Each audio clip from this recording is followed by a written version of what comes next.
Good evening, everyone. Welcome to the Eastern Forum for Esports Coaching and Teaching. My name is Steve Slota. I'm an assistant professor in residence of educational technology here at the University of Connecticut. And along with me this evening are three special guests who are going to have a conversation about esports and education and the relationship that they have with one another. Before I turn it over to them, I'll briefly introduce Andrew Cochran, who's a doctoral student. He is at University of Connecticut as works with me in educational technology, and he is studying the relationship between esports and communities of practice.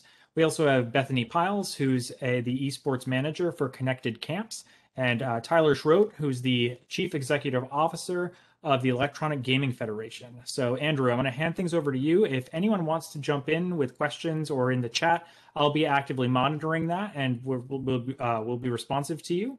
If you'd like to use your microphone, please just raise your hand and I'll be happy to let you jump in and you can participate in the conversation. But I'm going to hand things over to you now, Andrew. So take it away. All right, cool. So I have a few different types of questions that I want to ask and talk about, and they're in a couple of different categories. So I want to cover what is an esports coach because I have a lot of people I interact with who might know esports but have no idea that it actually has a structure and that, coaches and support staff are involved. So I want to cover some of those topics. And then I also want to talk about what it means to be involved in esports as a student in K-12 or in college, as a caster, as a coach, because I think while esports is certainly gaining quite a bit of traction, there are still a lot of misconceptions about what esports is and how it's being used in K-16 education.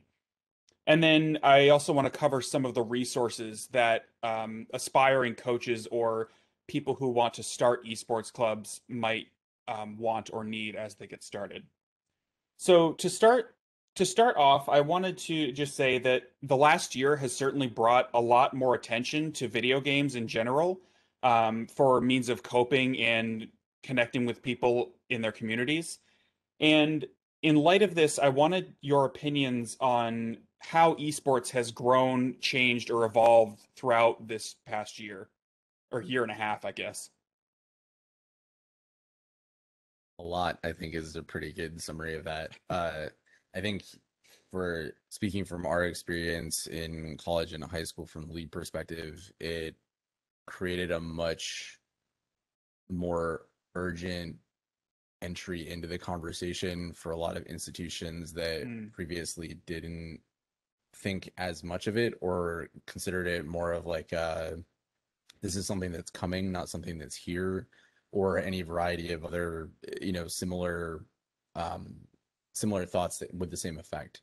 So for us, it accelerated a lot of institutions at the collegiate, high school, district, state level, all thinking we don't have sports right now. We need something in the interim. We need to focus on how students can engage with our institutions in the way that we want them to, and how do we do that? And everybody took pretty varying degrees of experiments in that. Some of them created varsity level programs, others went in mm, with intramurals, some created more like educational content, I think, around it. mm. And then certainly at the pro level, and even with like our high school stuff last year, you saw ESPN take a bigger look. So Yeah. I would say probably in a lot of cases, we wouldn't have had the chance to be on ESPN in a lot of other time periods and circumstances. So whether you're talking about like the institutions themselves, those kind of connected to it in different ways. It was just a really good way to say, what else do you have going on right now? So like maybe it's time to pay attention to this and give it the conversation or discussion that it's worth having around. Mm. Now, we've had a lot of conversations in our department regarding educational technology in general. I'm curious, do you think that some of those schools and some of those programs might peter out as more traditional sports and traditional means of engaging with one another at a K-12 or a college level become able to happen, or do you see this really having some traction and sort of skyrocketing esports as something that the more general population might see as something that's legitimate? I think it depends a little bit on the context of the university and like the ripple effects of the last year and a half or so. I think for the schools that decided, for instance, like with our collegiate league, build a varsity program, get involved in it, kind of take it to that next level, we would certainly expect them to have understood kind of the long-term opportunities there and continue to develop. I think there are others that kind of looked at it primarily as an experiment and might have that main mindset of this is something that worked really well in the time, but depending on what the overlap of students that would have participated in whatever the alternative was earlier and what they felt they captured in that new activity, you might have some people that might think that way. And there are others that I think, like, if you have seen a lot of like the higher education headlines and stuff over the last, even 6 months, there's still a lot of like budget ripples that have come out of some COVID related things. So sometimes it's not so much the university want, or even the high schools or middle schools want to drop it. It's just their particular financial situation doesn't allow them to continue in the way that they want to. Bethany, I'd love to hear your thoughts as well.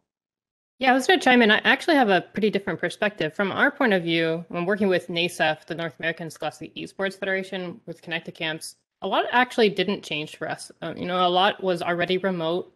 Our student population was already pretty engaged. We have thousands of students already engaged in the programming, and COVID hit. And for us, coaching was already done virtual.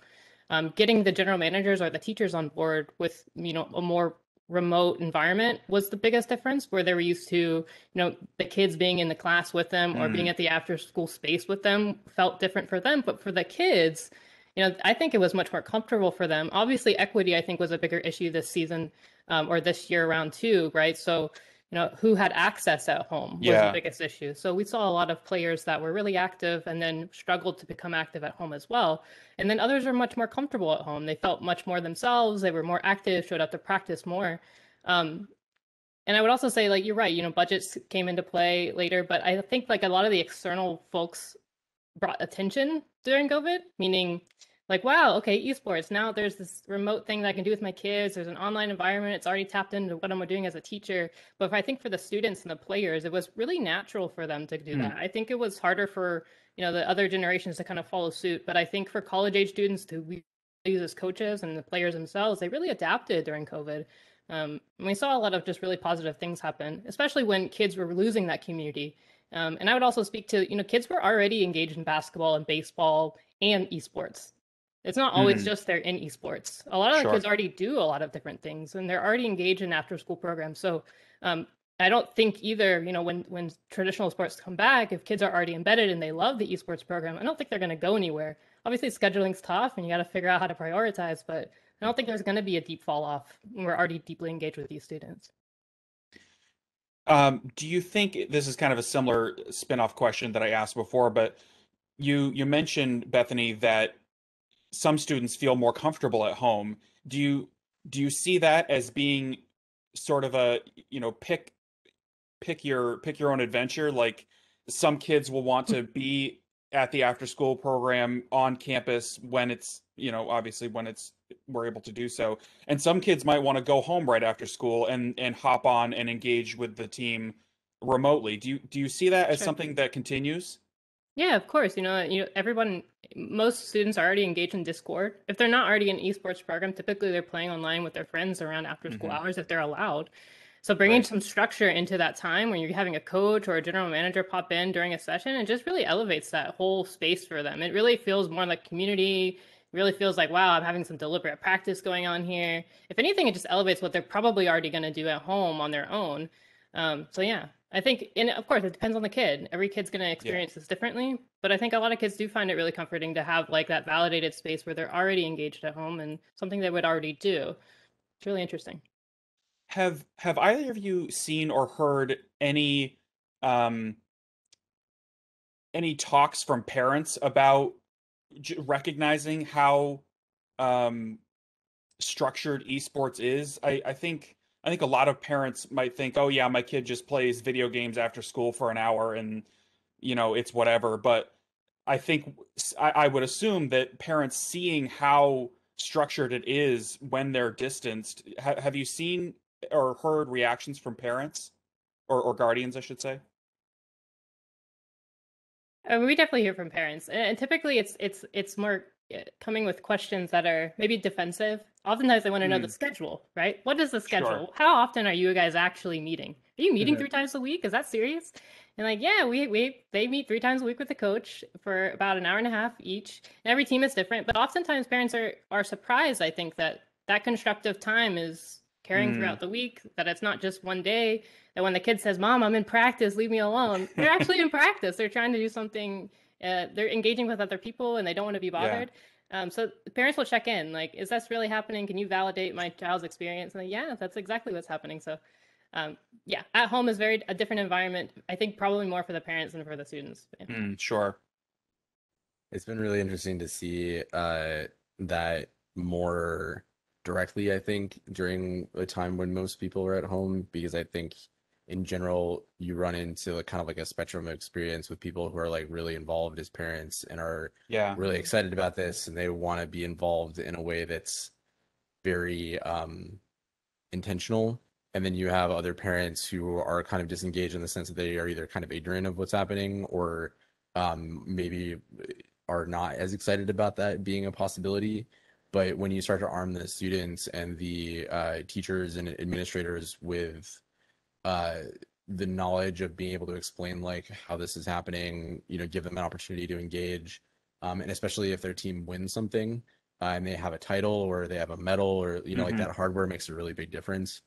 Or even just like a school t-shirt or jersey that says like, hey, I'm on a team. The difference in perspective that we see from parents who may come in with either like a defensive thing as Bethany mentioned, or like an offensive, like, why are you encouraging my child to do this? It makes a really big difference in that because they see something tangible and something that can be kind of difficult to describe, because if you don't play video games, it's really hard to describe the concept of like, I'm playing with a bunch of real people in this online environment doing the team-based thing.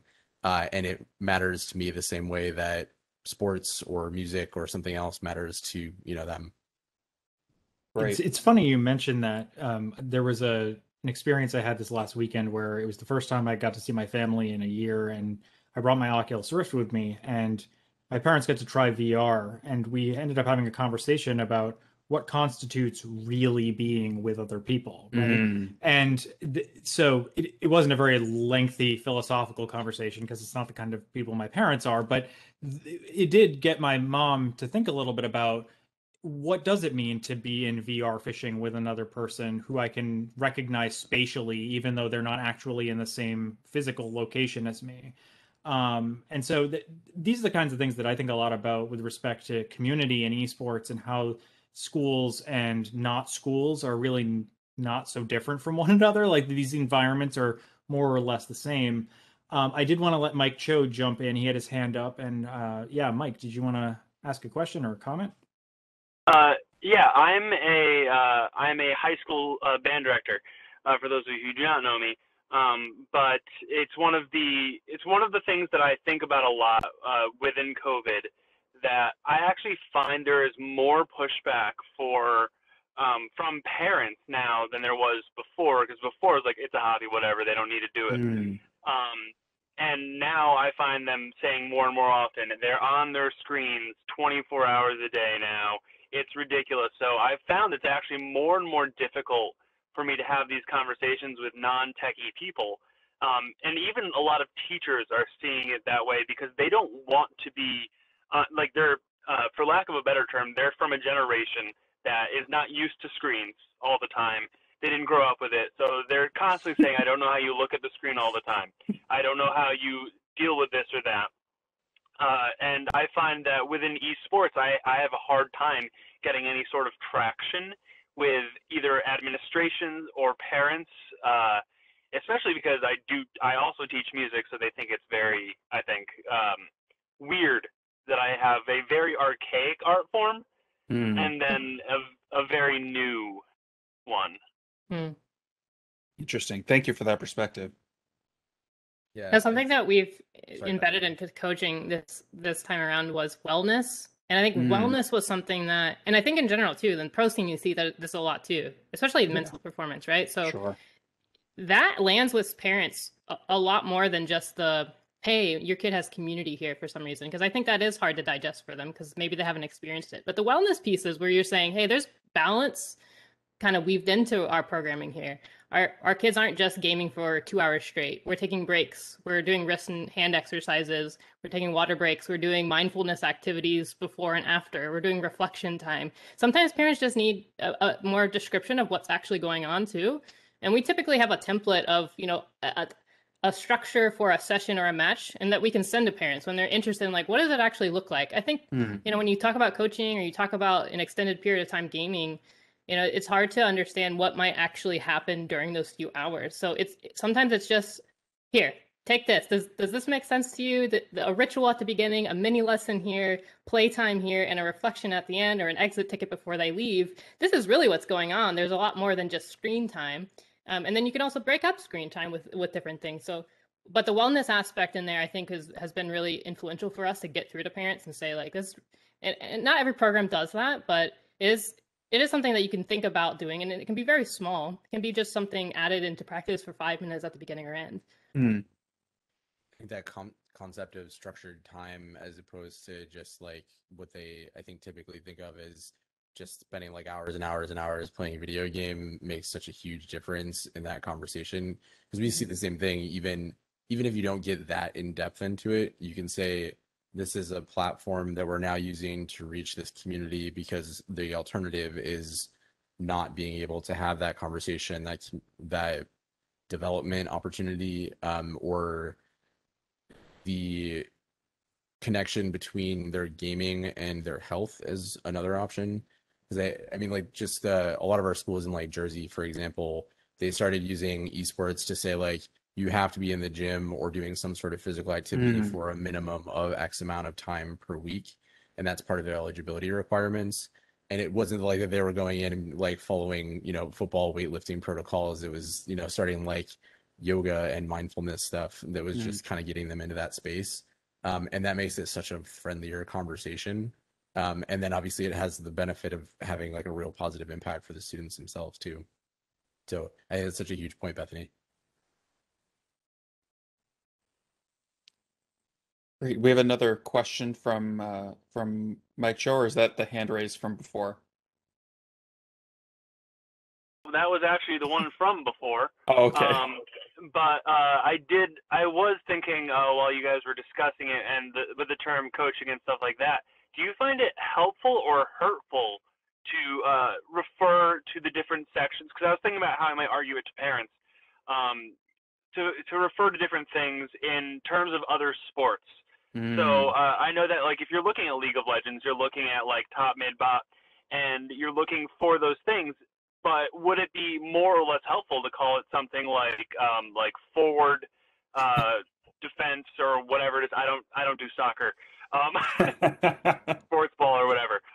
So is it helpful or is it hurtful? Because esports is a different phenomenon, and are you cheapening it by likening it to not an actual sport, but a physical sport?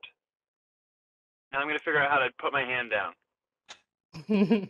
That's a great question.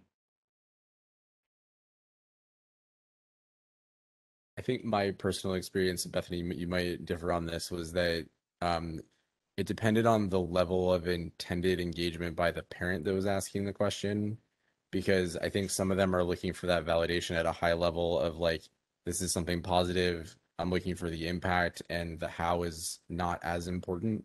But if you can say, like what Bethany was saying earlier about, we're doing these different things and it has this positive outcome, the game itself might just kind of go over their head and ultimately muddle some of that messaging. But then there are other games, or other parents rather, that like, they know that their student plays Overwatch, they know that that's a really complex game, or League of Legends, which is even a higher level of complexity, and they want to understand, like, my son or daughter plays mid lane, what does that mean? And they want that information. But I think simplicity of the message seems to be the most effective way to break down some of the barriers in most of the situations that I've been in.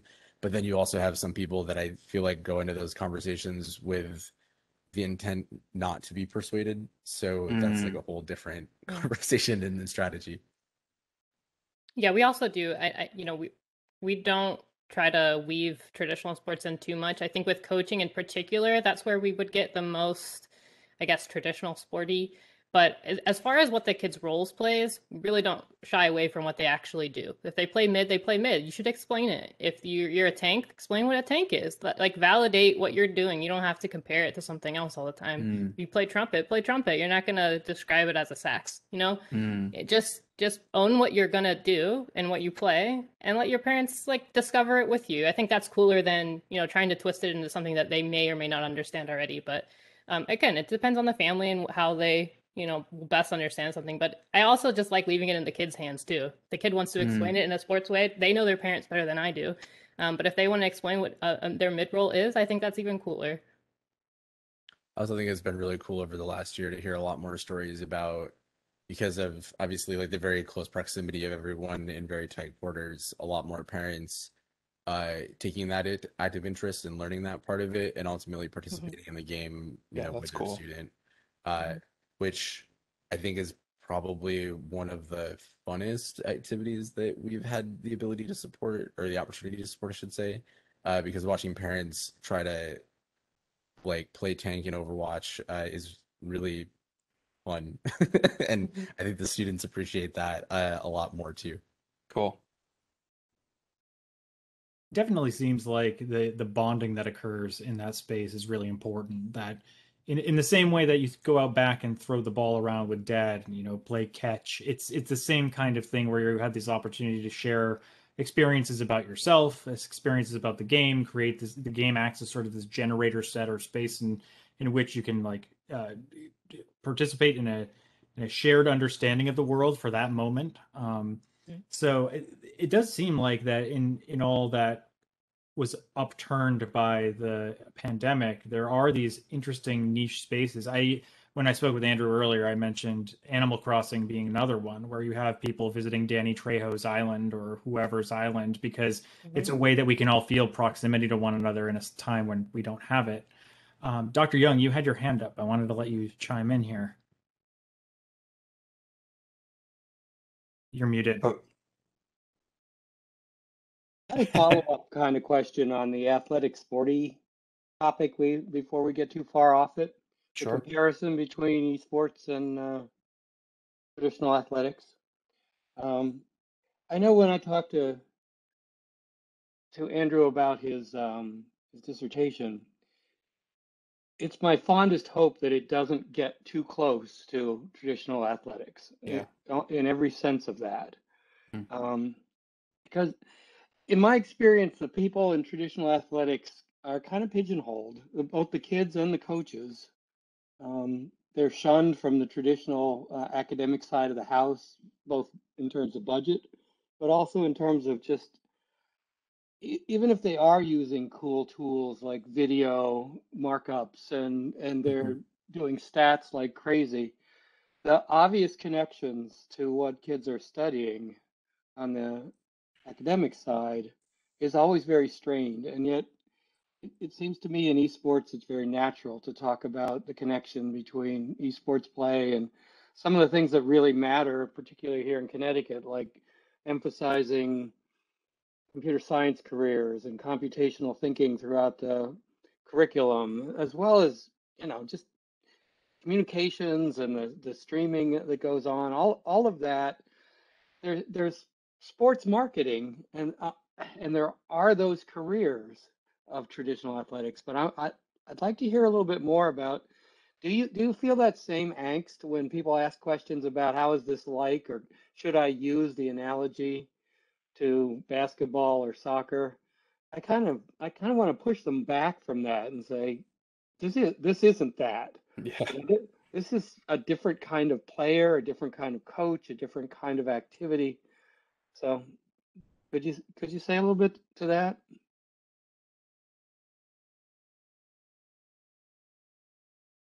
I think we use it opportunistically in the same way that you change your tone and vernacular depending on the audience that you're presenting to, because for our purposes, when we think about our relationship with the university and trying to get them across that finish line of understanding what the value is, what it encompasses, and ultimately how to reconcile a very foreign concept to them with something that they're comfortable with making an investment in. Then there's value in being able to say, this is something familiar to you and it's unique and it has a lot of really cool things you can add on to that, and be able to illustrate those. But in most cases, like, because my own background with esports has been so centralized around it being its own thing and having this really great opportunity to kind of eschew some of the baggage that comes with traditional sports, like you mentioned, some of the pigeonholing that goes on. And so while that becomes the core of it, I think there's a little bit of translation that happens in different places. And in some cases, we acknowledge, obviously, like, our governance structure is largely based on the NCAA and, how they do or don't deal with certain things, and trying to deconstruct that and then rebuild something to be better in a sense, or at least the best we can. But at the same time, to your point, I think it's really cool to be able to, from day one, say, yes, competition is, in terms of esports at least, is the core of it, but everything that builds around it is a much more inclusive experience, in the sense that, we're not just talking about the students that are playing, but we're also talking about the students that are interested in building the games or playing a different role with the team or getting involved in content or other parts. Being able to connect that with the careers like, being a streamer or working for a team or something like that, that's obviously really unique to the esports space. So I think, at least in our experience or our specific purposes, we switch that language around a little bit, just to make sure that there's maximum comfort to ultimately get through to the idea that, like, we need to establish esports, make people comfortable investing in it, and then ultimately put them in the mindset of, we need to be building and continuing to invest over time to make that happen. Yeah, I agree with a lot of that. And, I think for a while, and even still in some cases now, just being taken seriously can be a big hurdle. And so I think leaning on traditional sports has helped a little. Even just talking through, like, well, what does a traditional sport benefit a student? Like building self-confidence, building relationships with others, maybe a capacity for empathy and understanding others, and all that's in esports. So that's not like, it's not a direct comparison of the sport itself, but you're getting at the benefit. And I think that's where, like, sponsorships come in. They're like, okay, yeah, I could get on with that, or parents come on board, and we still need that buy-in, right? So I think, Tyler is also speaking like, well, we'll adapt in the situation. I think esports is its own thing, and I'd love to just speak to that. But if I can't, then I'm going to use traditional sports still as a pathway to bring people in. And I also think the competitive piece of this, right? I mean, esports isn't just casual gaming. So if we're talking competitiveness, that competitiveness is still pretty comparable to what you would feel on the field if you hit a home run. Like, sometimes parents don't understand that, like the adrenaline, sometimes the cortisol, sometimes the tilt that happens. Like, why are you frustrated? You're just playing a game, right? Well, you wouldn't say that to your kid that just lost a baseball game. That was really high stakes, right? Or maybe you would.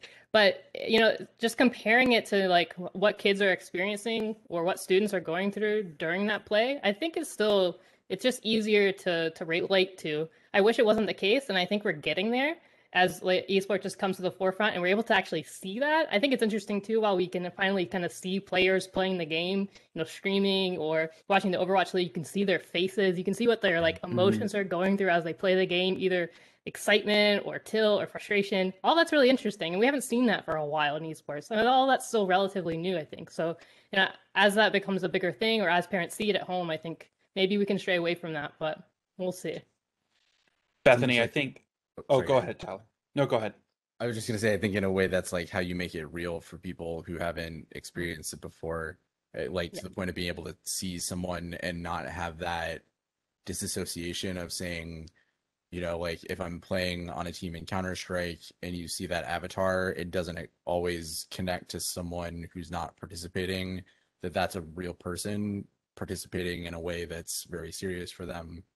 The same way that for a lot of people, the time that esports really clicks for them is when they see pictures from, like, a League of Legends World Championship or an ESL 1 event or something like that.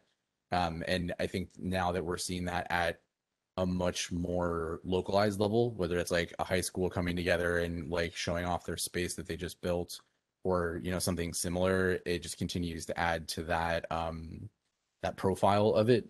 and adding that tangibility to what helps people understand that information gap.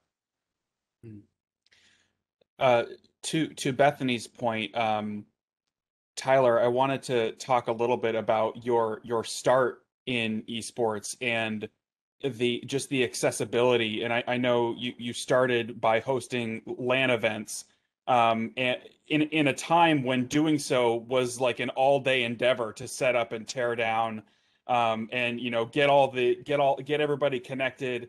And now that we have wireless internet and these games can be played on a cell phone or a laptop that are, relatively speaking, quite inexpensive compared to what it was, even 10, 15 years ago. How has that married the trajectory of esports? I think the choices by the game developers have accelerated a lot of that dramatically. Like, I think Psyonix and Epic's choice to make Rocket League free might be one of like the most impactful changes for at least K-12, if not everything else as well. Because when we go to a school that's considering it for the first time, a lot of the times their particular anxiety is cost of machines, cost of the games themselves, accessibility for students who may be on the other side of the digital divide, or any number of other challenges related to accessibility. So when you can say this is a game that's free, it's accessible on almost any platform, including a Chromebook, in not the best way, but still there, that makes it something that's much lower risk because the investment is so small. And so those types of things, plus that like content is free for the most part, and there's all these other things that continue to invest in like the support structure around those types of things, makes such a huge deal. And graphics cards aside, with everything going on with cryptocurrency, like machines becoming more accessible in terms of pricing, internet being more accessible in different places, in different ways that people are seeing like internet is more of like a right and a utility as opposed to what it used to be. Those types of things create a lot more pathways, obviously for the acceptance of esports, but also for, I think, what all of our kind of shared mission is like use this as a way to enable students to get on to whatever the next goal that they have, whether it's competitive or educational or just social. Wonderful, thank you. That first question took a lot more time than I thought it was going to, but this is a great conversation. I wanted to talk a little bit about what it is to be an esports coach. And so I want to give a scenario, I guess, and we'll see where that goes. So let's say I am a high school math teacher and I have a group of kids that want to get an esports club together.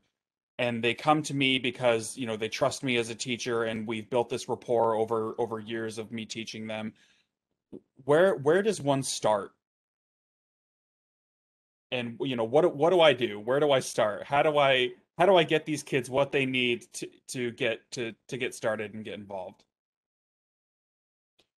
Well, I mean, the foundation for our programs is always interest-driven learning. So ask the kids. It's like, you don't have to have the plan. If you have the kids, then you're going to have a lot of the answers already. You don't have to create everything by yourself. I think the best thing to do is figure out who you have in your room or who you have in your club and start talking to them. What games do they want to play?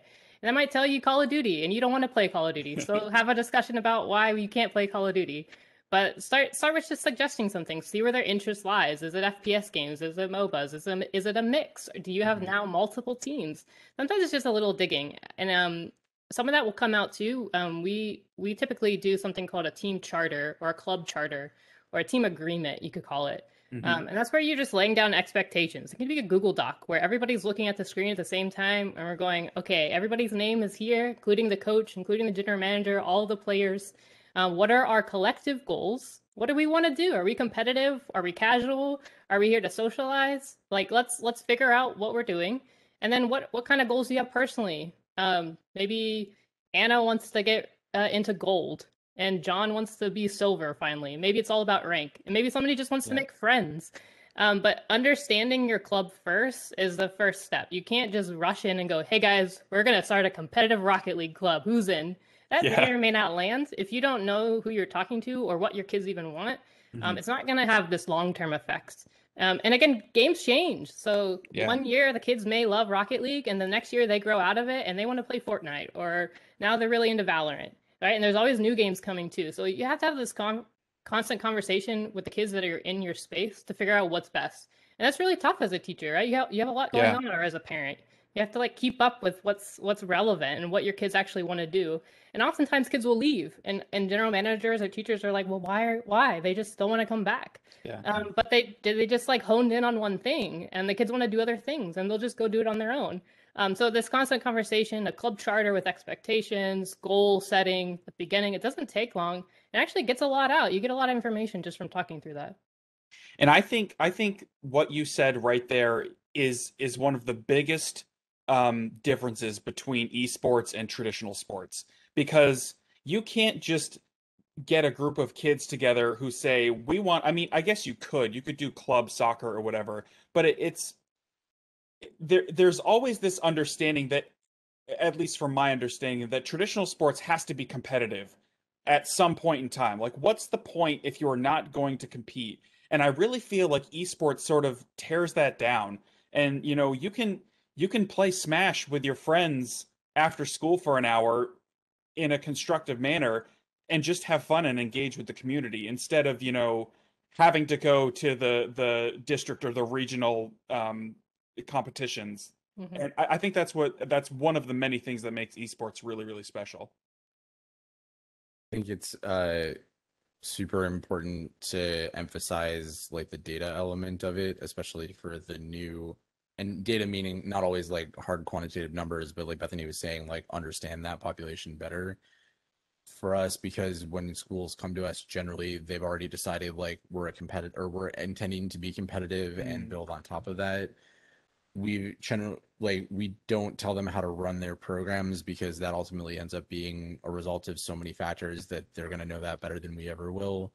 But we do try to give them some like guideposts to common challenges that they'll run into, because you have for a long time over the last like 6 months or so, there was a big discussion about like an esports director is not a coach and vice versa. And so helping people understand the language, the potential roles, and we've kind of just narrowed that down to giving some blueprints for different scenarios to say, if you have a budget of $500, here's realistically what you're going to do. If you have a budget of $5 million, obviously it's a very different picture, whole different world of things that you can build on.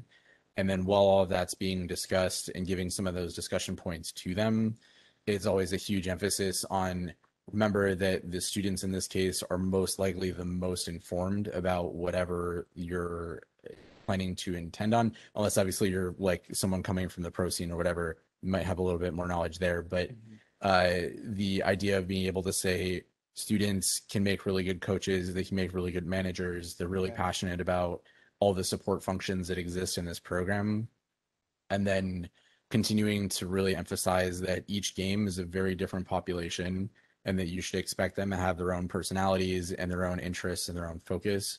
Like, we hold up the Smash community as a really big example of that, because they're like an entirely different world from the rest of esports, both in what you find in the average player, but also just in how the game is played. And then being able to acknowledge that within those populations, you'll have the competitive, you'll have the ultra competitive, you'll have the casual, and then you'll have the people that, like what we often see at the high school level is you might have a varsity team, but there's a ton of people that just want to show up and be in the same space. And they just want to be around those people because it's a gaming community. And while all that becomes really complex, if you think about it too hard, the base elements of it are, like to Bethany's point, is listen, have some general directives, some general idea of what you want to accomplish, and then remembering that you have a lot of resources internally that you can activate in different ways to ultimately achieve whatever that goal is, whether you're thinking about student outcomes, just basic inclusion, or obviously if you're a school going for like a regional title or something, and that's what you're going for, all of those come with slightly different profiles and developments. Great, thank you. We touched on this a little bit, but I wanted to ask it explicitly. What are some of the things that coaches and or managers, what are some of the things that they can do for students when they're not playing or practicing or scrimmaging? What is the role of a manager or a coach when they're not playing the game?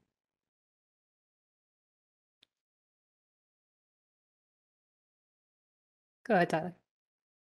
I was just say sometimes it's like that of a parent. It depends on like which program you're dealing or what type of program you're dealing with and what the expectation of that role is. Like with universities, for example, if they hire like a full-time manager, obviously they're going to have like the competitive elements of it and what goes into that, but you'll also have a lot of, I think describing it as like professional curiosity, which I feel like is something that I really love about academics in general, is thinking like there's so little standardization around like best practices in esports and things. Like conceptually they're there, but not always the practices themselves.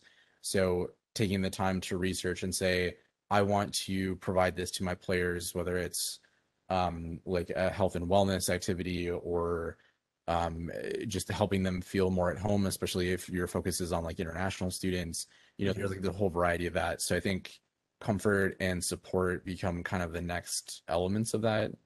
And then if you're at the high school level, it's more about how, assuming that they're structured how we normally see them with like a volunteer or potentially paid staff person trying to help enable and manage like a whole group of students, is thinking about the role of the manager is more of like an educational thing. So being able to give them structured responsibility as a student to get the experience that you is going to be helpful for the team, obviously, but also give them the opportunity to think this is going to be what's going to go on a job resume or a college application or any number of other things. And how are you able to kind of help structure that in a way that they can describe it later on in a way that other people will understand the value of that. And obviously there's lots of different paths that can take, but I think those seem to be some of the most common ones that we see. I think from like a more developmental perspective, meaning what can you do besides learn League of Legends, which I think is great, but you may not have time and you may not ever get to even to the degree where your kids know League of Legends. So what else can you do, I think, is part of the question too, where general managers, teachers, educators are often panicking. My kids picked League of Legends and I don't know what to do. How am I possibly going to learn this game in 3 months while they're playing the game? You can't. But a lot of the time, it's more of the emotional development stuff that we need help with. Even as I'm assigning coaches to sites, the coach doesn't know the kids like a teacher does. Typically, they're not in the classroom, and they may not have the relationship that they do. Oftentimes, we're leaning on educators and teachers to help us with things like the negative self-talk that happens, like chiming in when they hear stuff like that, or too much emotion going on, where there's too much excitement or anxiety or there's stress. Sometimes like the unrealistic goals too, like teachers are great at that. Setting goals, helping them track goals. Check-ins is another one. Can they gauge the climate of the club that day with the coach? Can they figure out how people are feeling that day and check in? Make students feel valued and validated in their experience. Like you don't have to know the game to know how to just interact with youth. But typically educators are great at that. That's already really natural to them. They can identify overtraining and burnout when kids are experiencing that, like stress that's getting to them. I mean, especially during COVID and everything that we went through last year, the students were experiencing a lot. And sometimes even just remotely, coaches and others that are helping with the game can't always sense some of that. But educators can step in, parents can step in, and they can see that stuff. Even just physical things like their sleep, their nutrition, their muscles and joints, how are they feeling? All that kind of stuff. Or the imposter syndrome that kids get from maybe not being good enough or feeling like they're validated in that space. All that stuff, it seems little, but it really compounds and makes a really interesting experience for the students later. And that you get a lot of respect from students by doing that too over time. You build a really interesting relationship with them. Great. The advocacy part of that is really important and interesting too. And from the lead perspective, we rely really heavily on managers, directors, coaches, anybody in that position of authority within that, obviously the students directly as well, to be able to communicate or facilitate with us that we're doing something that they want to see more improvement on, or they need to see more support on this or anything else. So I think in general, whether it's advocacy on behalf of the student, on behalf of the program, or that facilitation of development in one of those categories, that's something that I can't place a value on because it's so important. Mm. I have a quick question that I wanted to jump in with, and I know that Ken had one as well, so I want to make some space for him after the fact. But, you know, Tyler, I think you had mentioned the digital divide, and Bethany, you talked a bit about equity and accessibility earlier. And I've been thinking this whole time, you know, the assembled group is almost all white men. And, you know, how do we create a more inclusive and accessible space, not just in esports as sort of a big community, a macro community, but in terms of all the different kinds of roles that exist and in the organizations like your own, like EGF or Connected Camps, like how do you think about inclusivity, accessibility for, you know, sociocultural, ethnic, gender, and neurodiversity reasons? Like how do you factor all those things in when you're thinking about what makes a good coach, or how do I talk to coaches about this sort of thing?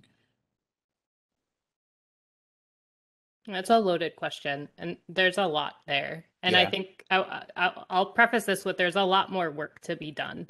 Sure. And I don't think we have all the answers quite yet. But I would say engaging at the local level has been really successful, right? So when you're engaging with a library site and you're pinpointing where the site is within their city.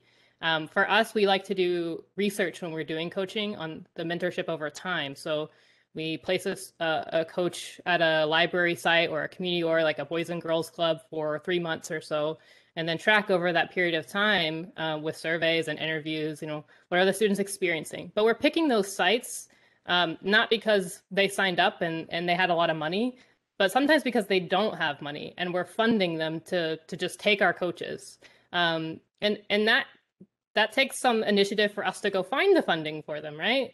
It also, you know, it drives part of this, you know, who are our coaches? You can't just engage with a site like that may be in a more diverse community and the coach has no idea how to respond or interact with those people or has any sort of cultural competency. In our trainings, all of our trainings are just customized. We don't pull from really anything. We've built our own, and leading with empathy is a rather new section that we've added, which is just part of creating safe spaces, not assuming all of our coaches are educated in that space before we interact with students. They go through almost 3 weeks of training before they ever meet the students. And then there's development time with our coaches that is ongoing. So there's regular biweekly check-ins with supervisors. All the sessions are recorded so that we can go back and observe. There's weekly coach meetings where they're in cohorts of mentor groups talking about their craft. So there's a lot of scenarios that we go through during training. What if scenarios? How would you respond to this? To kind of also get out what kind of influences our coaches have already gleaned before they came to us. Yeah, I would say, you know, traditionally esports in general is a boys club. I don't think that's a secret, especially in the pro scene, collegiate scene as well. But when we're talking about high school and middle school, it gets really exciting to me because we're seeing a lot more girls step up. I love just trying to hire more women in general onto my staff. It is hard. Women don't feel included. When they see an application, they don't even apply, even though they're qualified. So for us, it took revamping our application. Like, what does it look like when you apply? Does the application itself feel inclusive to people that are trying to become coaches? And these are college age students, right? Like, these are people that have the most influence on the high school, middle school space. We need them to be the faces of some of these, you know, roles and positions. You want to see people that look like you when you're a kid, right? So it's important even at the hiring stage when you're trying to build your capacity for doing all these things. Who's on your staff and how are they trained?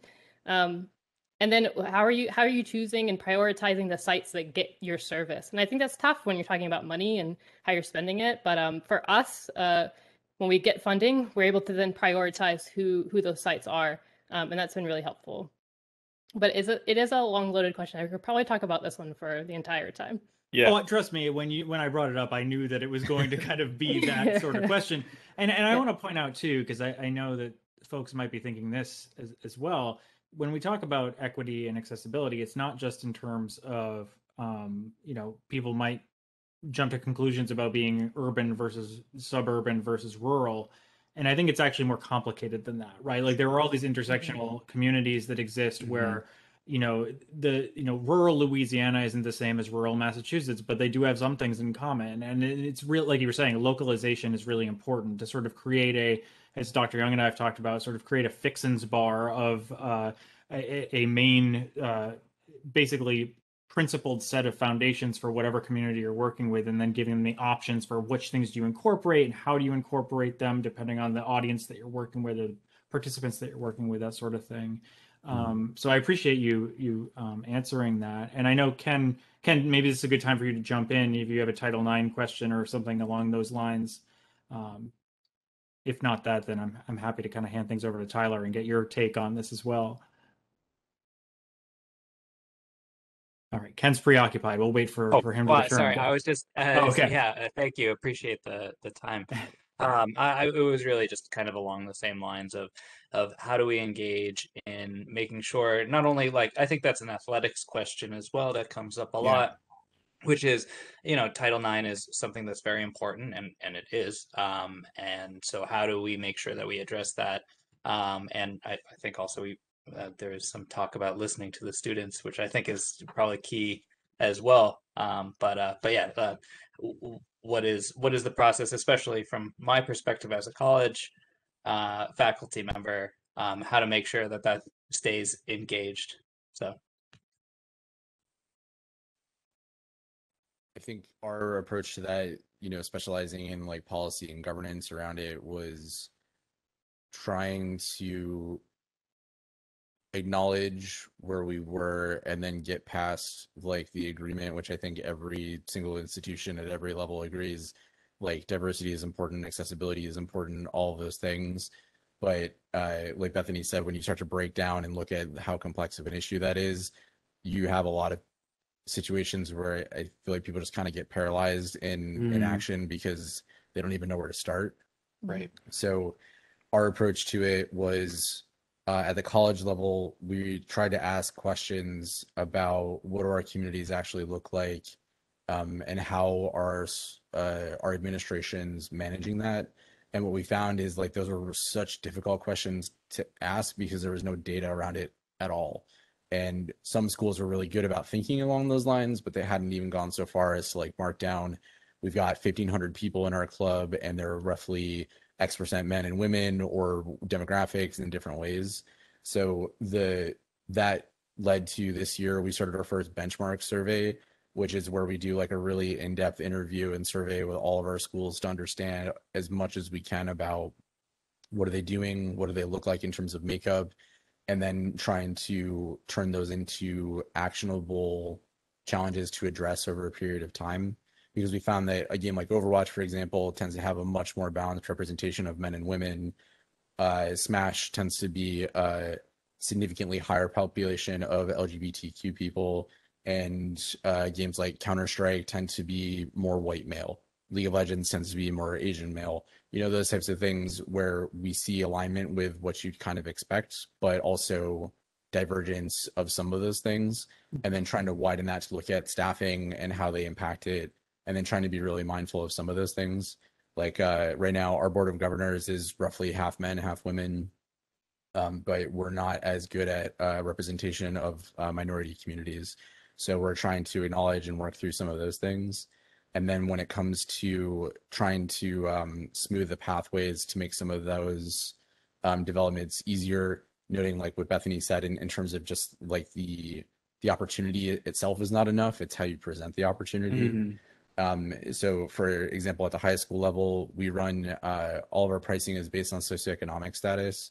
So if you have like an inner city school with low levels of funding, you can get the program basically for free, whereas like a private institution somewhere else is going to basically subsidize that cost. And then when it comes to colleges, trying to get them to think through that the same way that they would look at some of the other activities that they build. Like to Mike's point earlier about, comparing to athletics, sometimes it's helpful for them to think about it in that way, because then they're understanding like our goal is to make this a broad and accessible and diverse community.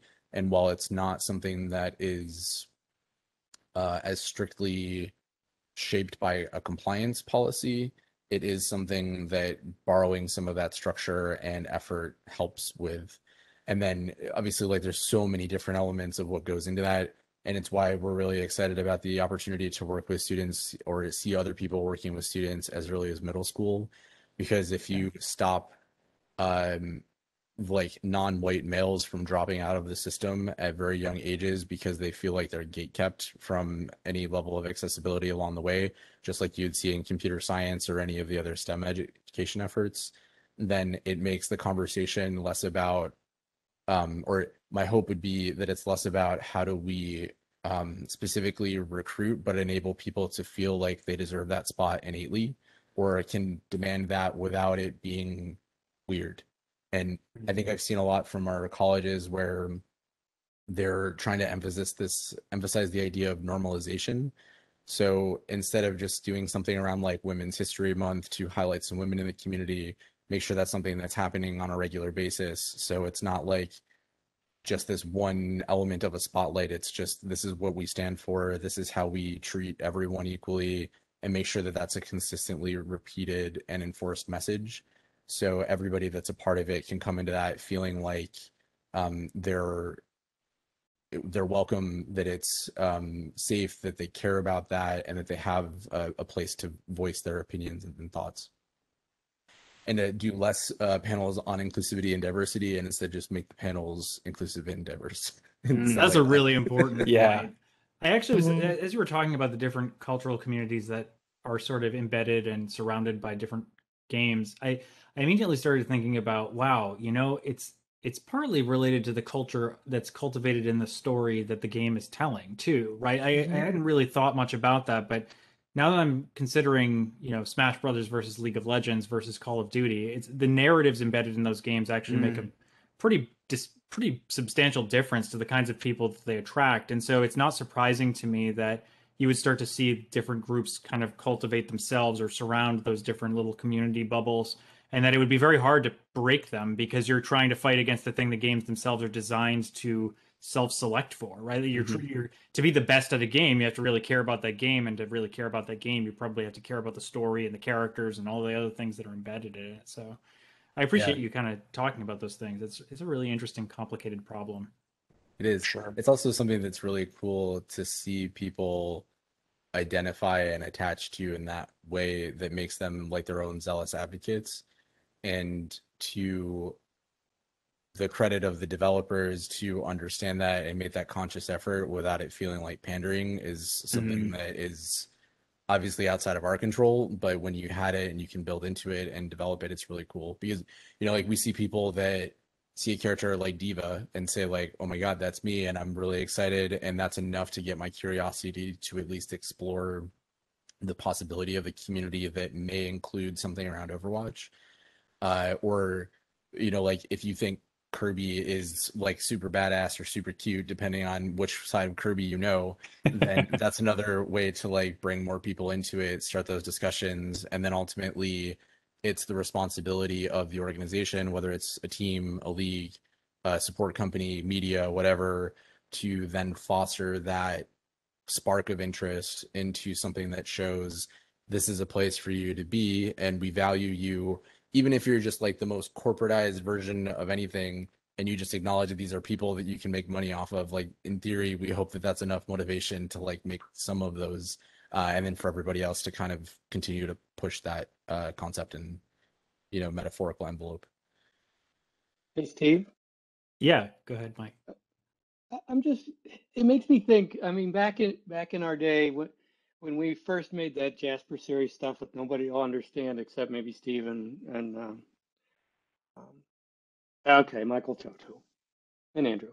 But NSF would push back and they say, why were you making middle school science stuff with just a white guy as the protagonist? And we had always said, it's not, each story is a story, and across a series of stories, you'll get diversity. So the next story may have a different kind of protagonist. And I wonder if you'd want to expand on what you were thinking, Steve, which is narratives, they attract a certain kind of player. And you don't want to necessarily force diversity within that game.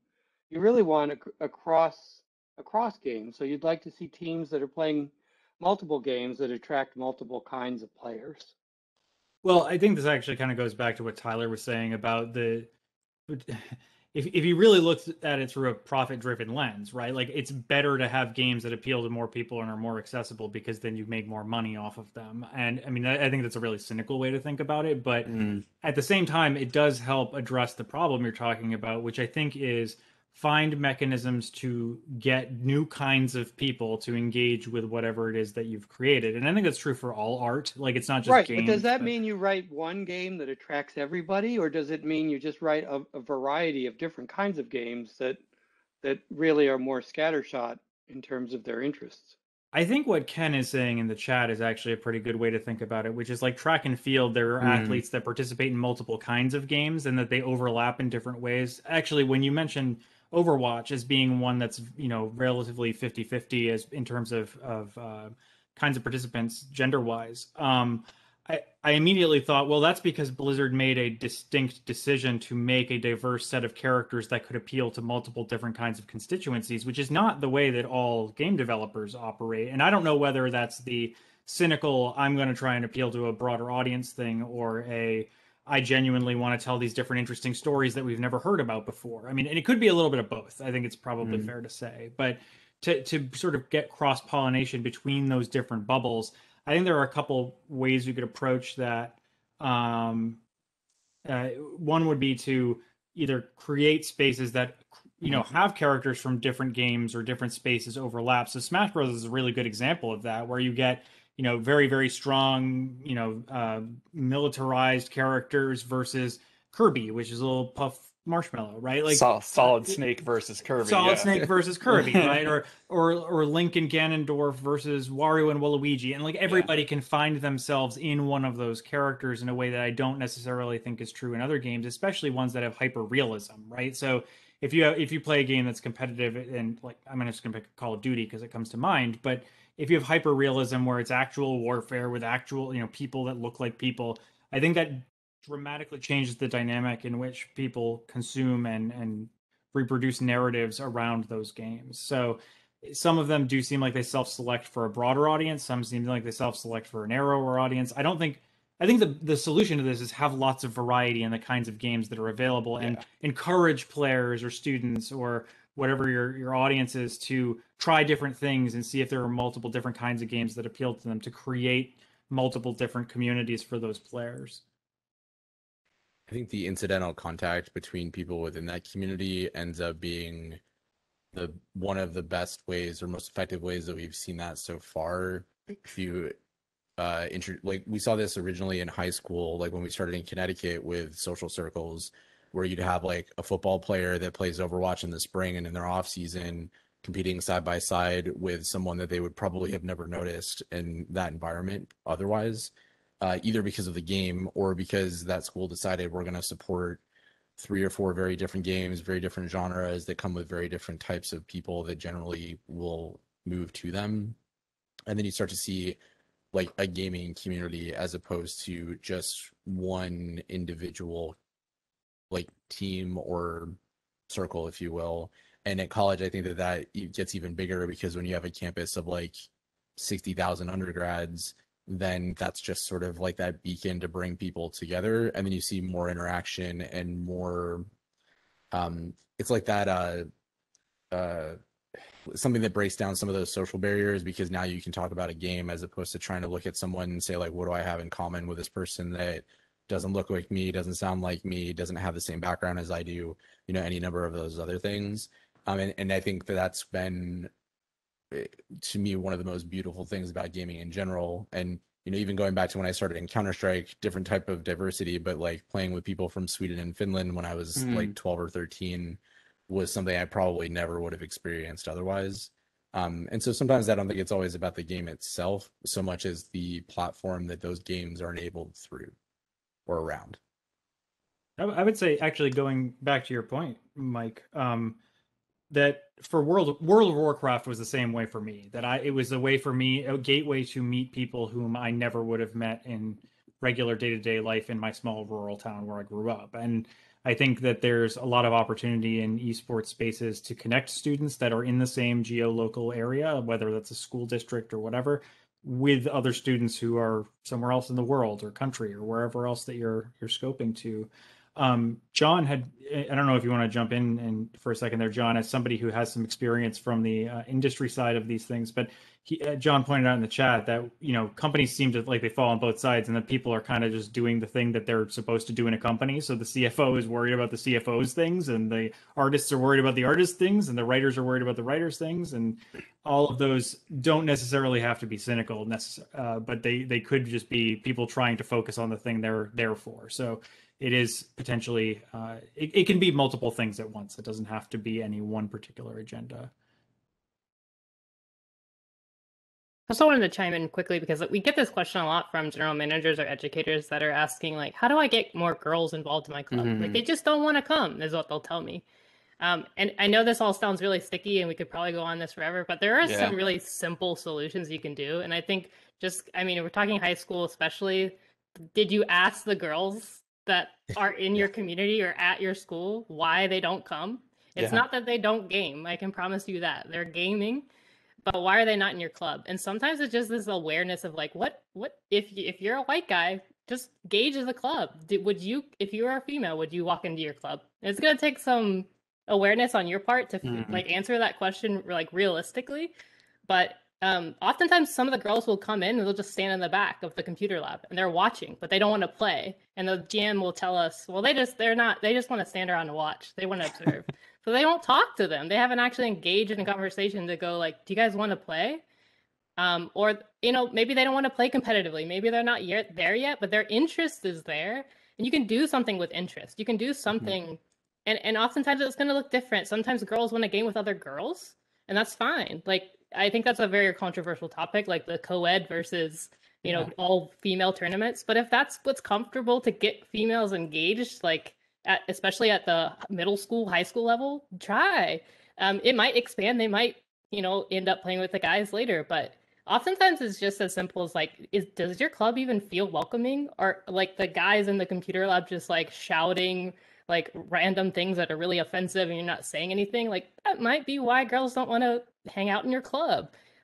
Like when somebody new walks in, do you even make eye contact with them? Sometimes it's just really simple that people are just like making it overcomplicated too, where it's this whole equity thing and girls don't actually like it, or they don't want to play the game, or they're not competitive, but they're not actually talking to the students.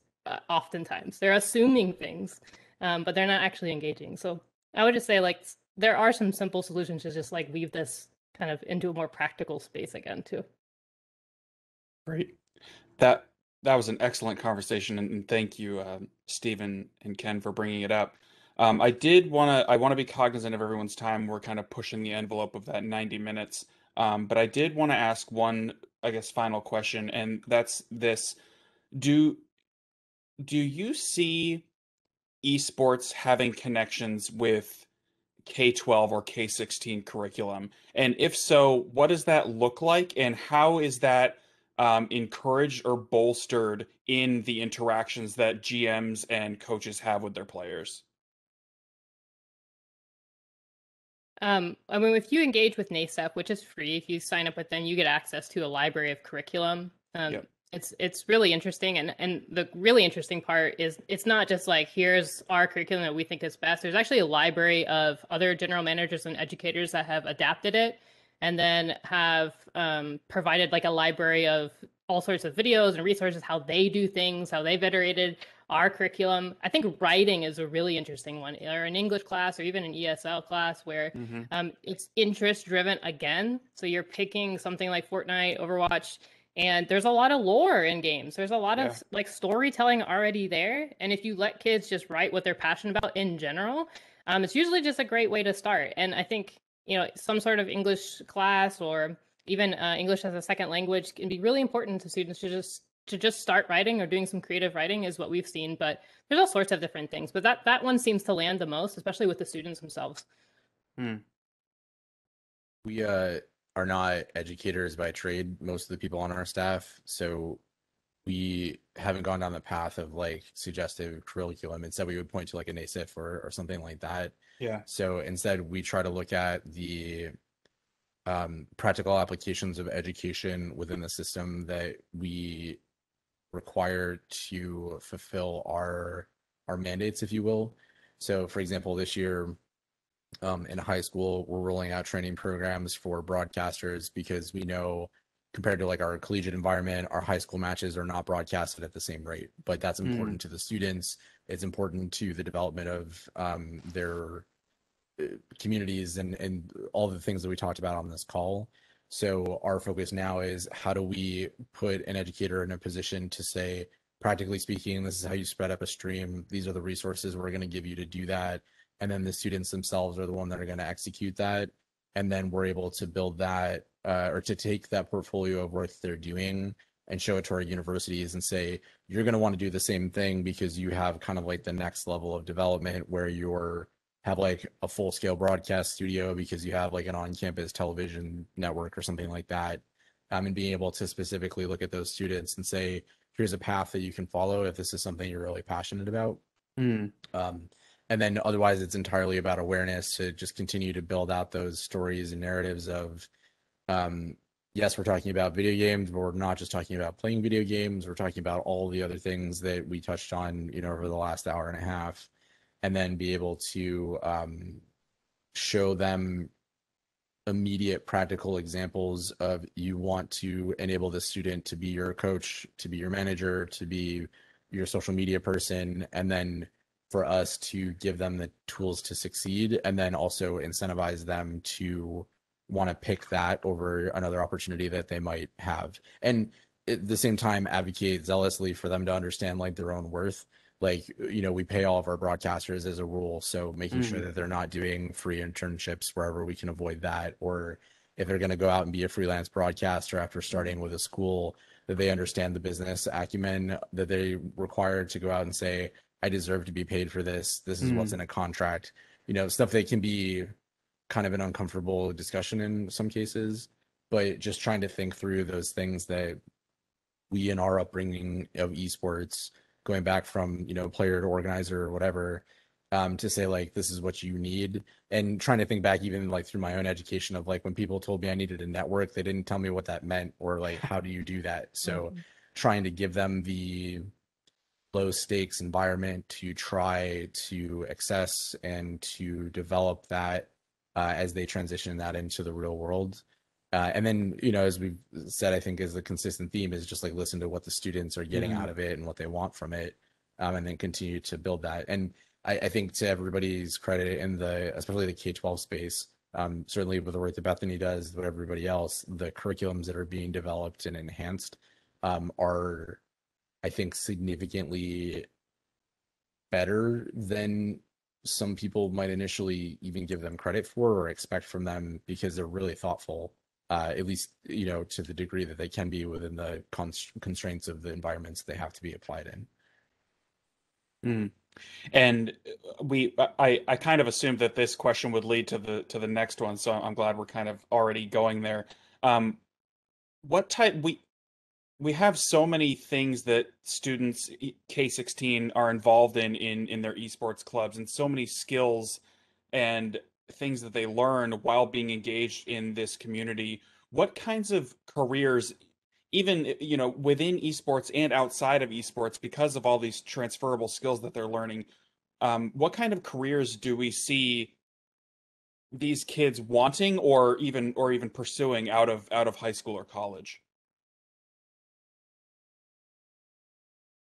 I think the easy answer is probably STEM, but I think there's a lot of variability still. I think we see, I mean, when you're graduating or out of esports, it's really limitless what you're going to end up doing. You might take this an education route, you might take this into management, production. It's really, again, like, what are you interested in? I think that's what's cool about esports. It's not actually as limited as we think it is. It's not all game design, but that's going to be part of it.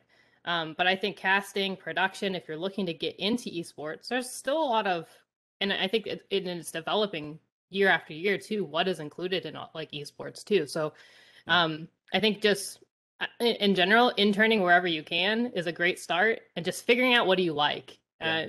There's not a whole lot of pathways, and there's probably not a whole lot of people to talk to initially. So as a student, I think it's important for you to figure out like a few different roles, what might be engaging to you. You might think you like production until you're on the production team, and then you realize you may like managing people more. And there's all sorts of roles, but I don't think it's as limited as maybe, math or science or these outcomes that we're typically talking about, although those are absolutely there as well. But I would say leadership roles in general, even educating roles, coaching roles. I think coaching is, going to be one of the next big things as we start developing it at universities and using the university students in high school and even high school into middle school. These pathways are going to get really interesting. So I think mentorship, education, and coaching is actually going to be a big spotlight in the next few years as esports develops. But I actually think it's pretty limitless. Yeah, especially because of those soft skills that you're talking about, where those are not something that you can learn from a book, which is really difficult. And like I still struggle with that in a whole variety of ways. So the continued experience has been really amazing. And I think the other part of it is that esports has like in a way of being very difficult in some ways, because you have a lot of different camps of people in different parts of the industry that collectively want to see esports succeed. So they tend to be very generous and very welcoming and very familial. Some of them are more like feel entitled to be a gatekeeper in some of those. So there can be some of those challenges. Game development obviously has a whole host of problems in that they're trying to address sometimes. So that exposure to that can be a really good way for people to understand, like, do I understand this? Am I ready to take this on? Am I ready to be an agent of change? If that's what they're aspiring to do. Or we see a ton of people, not a ton of people, but a lot of people that are just really excited about having esports as a community, but they have no aspirational ties around their career to it at all. So understanding the enablement of those paths that we've been talking about, and I think the more people that are involved that like genuinely care about the well-being of the student themselves have become really good guides to say, here's the possibilities and illustrate those, and here's the reality of those things, to be very frank about it. And then the development of, the K-16 space overall has come a dramatic way over the last like 3 years, really, to make that much more akin to a traditional professional development in some ways, but also in other ways, you can completely skip that entire system and just make your own thing. Like my path was, I didn't expect to work in esports. I wasn't like intending to do that. I started out as a physics major. And then, when I came through this space and it became something that I was really passionate about, I was worried about getting a job. So I just cheated and made my own. And so that kind of thing is a really cool thing about esports being as small as it is right now, that you can make your own path or follow a completely different one, and each of them are equally valid. And I think also because a lot of esports clubs or groups start from nothing, the accessibility to all of these different roles is ready and available for students who want to do them.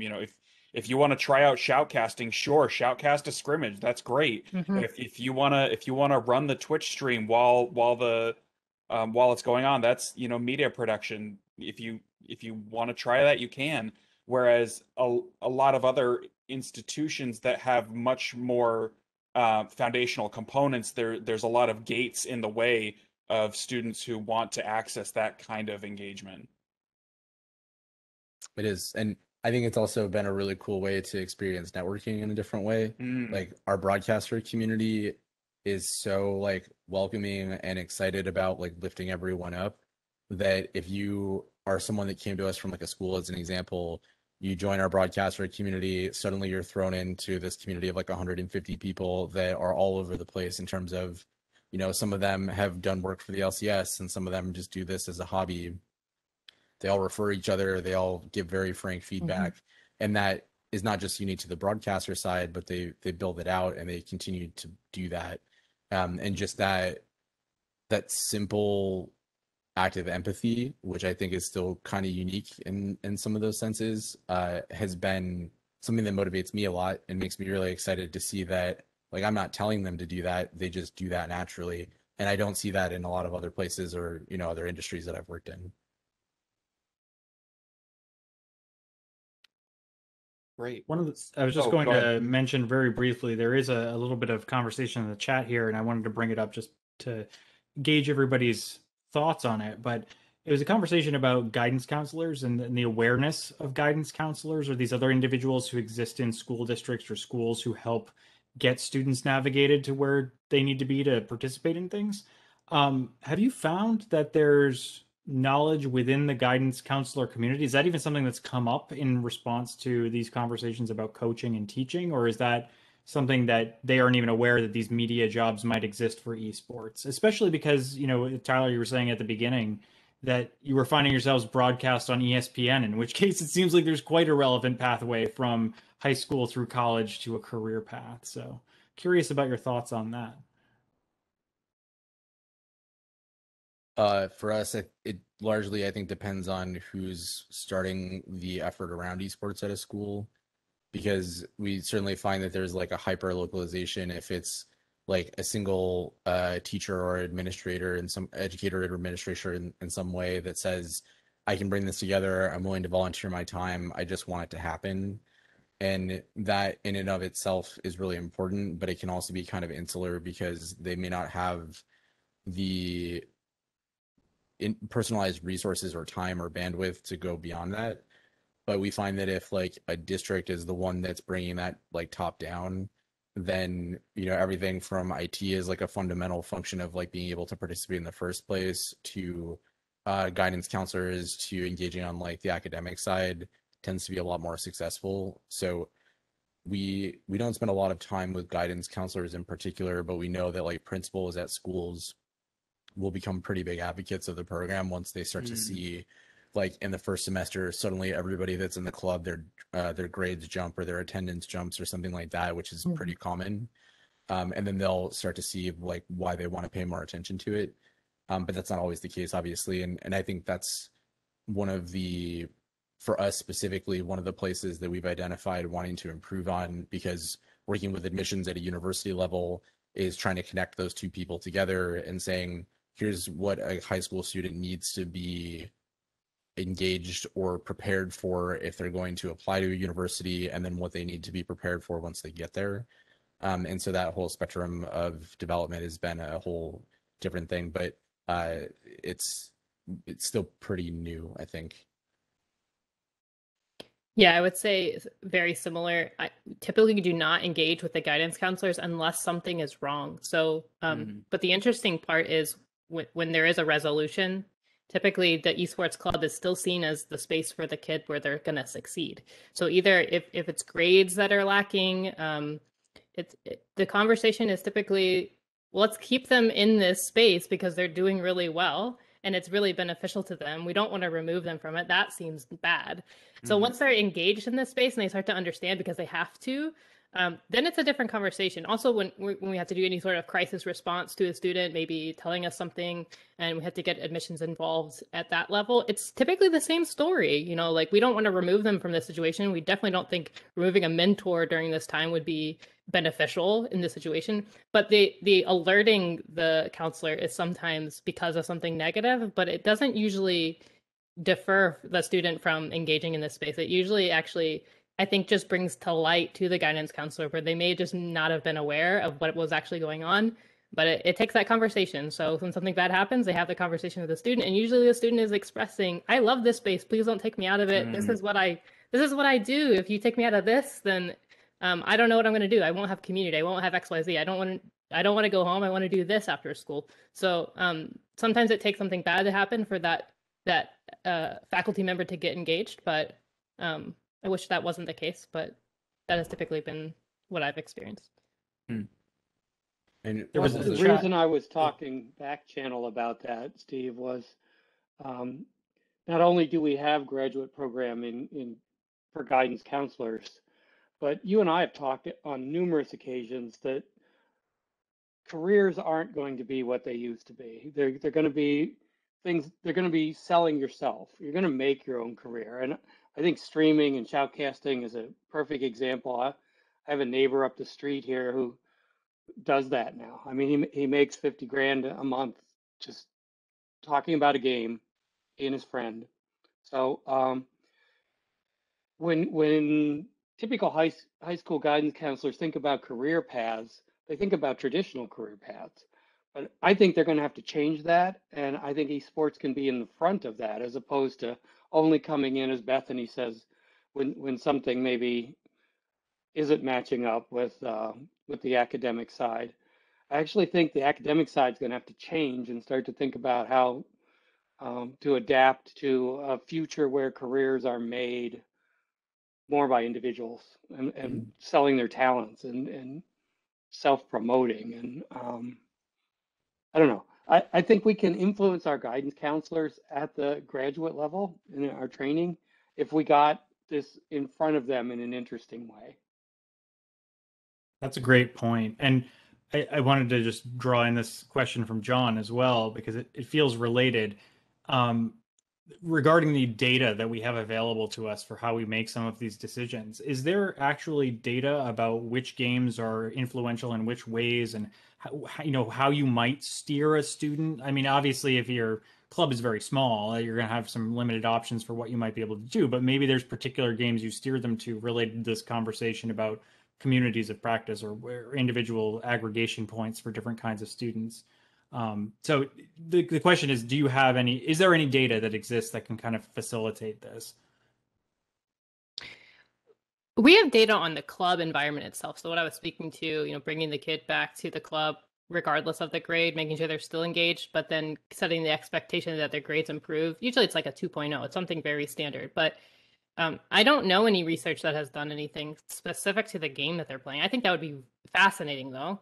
But I think the club environment, from my perspective, is actually the key. I don't actually know if the game matters that much. I think it's actually having your peers playing on a team together, having your coach as a mentor, having your general manager that's looking out for you. I think that's actually the glue.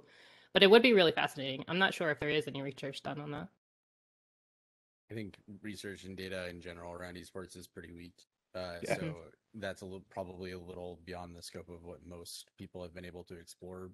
But I know that there are some points like if you look at the curriculum that HSCL did with the group out of Kansas, like they had done some studies with when you introduce a club or some sort of community in that way, you see I think they had put like 0.2 or 0.3 increase in average GPA, and they're dealing with alternative schools, so it's a whole different type of population. And with us, most of it's been anecdotal, where they'll say the motivation of a student who is like in that situation where they have to go through like a weekly review of their grades to like assess how they're pursuing academics at that point, the addition of esports as a motivating factor to say, if you can't meet the grade requirements that we've all agreed to as a community, then you're gonna like miss out on the opportunity to compete. Doesn't mean you're expelled from the community by any means, but your ability to participate in the way that you want to is limited. And those types of things seem to be really effective in their macro and micro impact. And I think that's kind of like the next thing that I would be really excited to get more data around in general, because I think, to the point that we had, or the discussion that we had around adoption and awareness from both parents, administrators, and so on, like if you can just put straight data in front of them that says like this is going to increase X, Y, or Z KPI, then it's not really a debate about culture anymore. It's now like this is indisputably the positive impact that you're looking for and what your mission as an educational institution is about.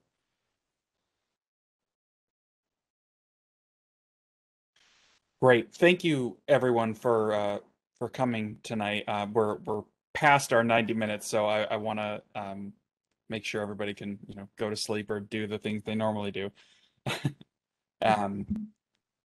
Bethany and Tyler, I want to thank you both so much for taking the time to answer all of my questions and to give some incredible information and knowledge to people who might not understand esports totally, or academics who might find this area of interest relatively untapped, and want to answer some really interesting, difficult questions about esports and how they connect to other communities.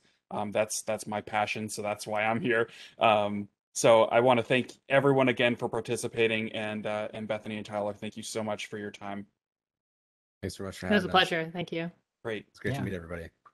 Thank you all for joining us this evening. I'm going to end the recording, but again, special thanks to all of our guests, including Andrew as well. So Andrew, Bethany, and Tyler, very, very appreciative of you joining us this evening to save this conversation for future generations of esports coaches to come back and look on.